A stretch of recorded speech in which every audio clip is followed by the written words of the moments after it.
Hello दोस्तों, स्वागत है आपका हमारे YouTube चैनल सबसे अनोखा सेंटर में। हम लोग अध्याय 13 की प्रश्नावली 13.3 को हल कर रहे थे और इस वीडियो में हम प्रश्न 3 को हल करेंगे। ठीक है, तो देखिएगा प्रश्न क्या है।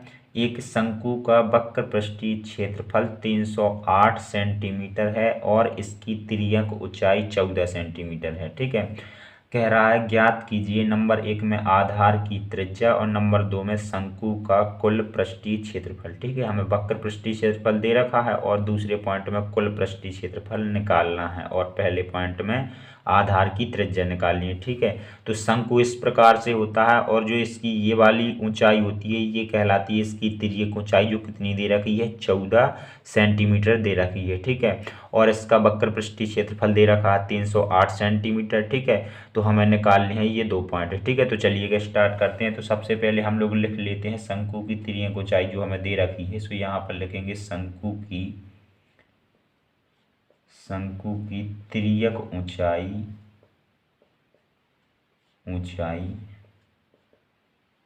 तिर्यक ऊंचाई को हम लोग स्मॉल एल से प्रदर्शित करते हैं। सो स्मॉल एल बराबर कितनी है हमारे पास में 14 सेंटीमीटर। ठीक है, अब जो हमें वक्र पृष्ठीय क्षेत्रफल दे रखा है उसे भी लिख लेंगे। सो यहाँ पर लिखेंगे शंकु का वक्र पृष्ठीय क्षेत्रफल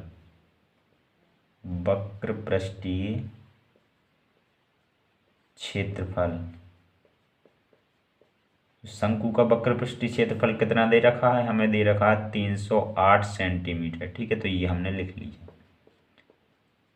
अब देखिएगा आधार की त्रिज्या निकालनी है, ये हम पहला पॉइंट हल कर रहे हैं। ठीक है, तो यहाँ से यहाँ पर डाल लेते हैं, ये पहला पॉइंट हल कर रहे हैं। ठीक है, तो आधार की त्रिज्या का मतलब है हमें स्मॉल आर का मान पता करना है। ठीक है, तो देखिएगा शंकु का वक्र पृष्ठीय क्षेत्रफल यहाँ पर लिखा है। सो शंकु का वक्र पृष्ठीय क्षेत्रफल होता है पाई आर एल। ठीक है, शंकु के वक्र पृष्ठीय क्षेत्रफल के लिए सूत्र होता है पाई आर एल और बराबर में हमें कितना दे रखा है 308 सेंटीमीटर। ठीक है, इस प्रकार से अब देखिएगा यहाँ पर हम लोग मान रख देते हैं। तो पाई का मान हमारे पास में होता है 22/7। ठीक है, इस प्रकार से 22/7 होता है और आर स्मॉल आर है हमारी त्रिज्या, ये तो हमें निकालनी है। ठीक है, कोई बात नहीं। अब स्मॉल एल कितनी दे रखी है, तिर्यक ऊंचाई 14 सेंटीमीटर, तो यहाँ पर हमने 14 रख दिया और बराबर में कितना है 308। अब देखिएगा 7 से हम लोग 14 में भाग देंगे, सो भाग 2 बार जाएगा। ठीक है, इस प्रकार से अब देखिएगा यहाँ पर 22 है और यहाँ पर क्या बचा हमारा आर और गुणा में हमारा 2 बचा और बराबर में 308 है, इस प्रकार से। ठीक है, 308 है। अब देखिएगा हम लोग 22 और 2 को गुणा कर देंगे, सो यहाँ पर हो जाएगा हमारा 44 और गुणा आर बराबर कितना है 308, इस प्रकार से। ठीक है, अब जो ये 44 है ये गुणा में, चूंकि सो दूसरी साइड ये भाग में चला जाएगा यानी कि 308 के बटे में चला जाएगा। सो 308/44 आ जाएगा। ठीक है, इस प्रकार से।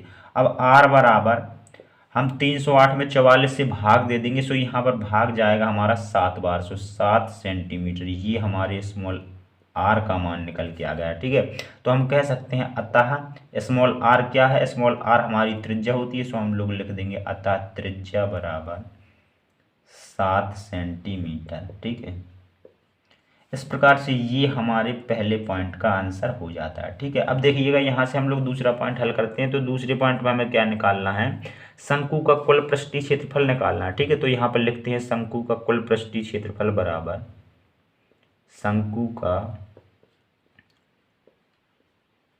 कुल पृष्ठीय क्षेत्रफल बराबर, ये हमें कुल पृष्ठीय क्षेत्रफल निकालना है और इसके लिए सूत्र होता है हमारा पाई आर और कोष्टक में आर प्लस एल। ठीक है, जहां आपको पता है आर क्या है, आर हमारी त्रिज्या है, स्मॉल एल हमारी तिर्यक ऊंचाई है शंकु की। ठीक है, अब हम लोग इस सूत्र में मान रख देते हैं। तो पाई का मान हम लोग 22/7 रख देंगे, चूंकि पाई का मान ही होता है 22/7। ठीक है, स्मॉल आर का मान अभी हमने निकाला है, कितना निकाला 7 निकाला है, तो यहाँ पर हम लोग 7 रख देंगे। और कोष्टक में क्या है small R plus small L यानी कि त्रिज्या और तिर्यक ऊंचाई। तो त्रिज्या हमने 7 निकाली है और तिर्यक ऊंचाई हमें 14 सेंटीमीटर दे रखी है। ठीक है, अब देखिएगा ये 7 से 7 कैंसिल हो जाएंगे और यहाँ पर क्या बचा, यहाँ पर बचा हमारा 22 और यहाँ पर हम कोष्टक की संख्याओं को जोड़ देंगे और यहाँ पर गुणा का चिन्ह लगा देंगे। ठीक है, तो कोष्टक की संख्याओं को जोड़ देंगे तो यहाँ पर हो जाएगा हमारा 21 यानी 22 गुणा 21 और इन दोनों का हम लोग गुणा कर देंगे तो यहाँ पर आ जाएगा हमारा 462 सेंटीमीटर स्क्वायर। ठीक है, इस प्रकार से तो ये हमारे दूसरे पॉइंट का आंसर हो जाता है। ठीक है, ये हमने शंकु का कुल पृष्ठीय क्षेत्रफल निकाल लिया। इस प्रकार से हमारा पहला और दूसरा पॉइंट कंप्लीट हो जाता है, जिसके साथ में प्रश्न 3 पूरा कंप्लीट हो जाता है। चलिए मिलते हैं अगली वीडियो में। धन्यवाद।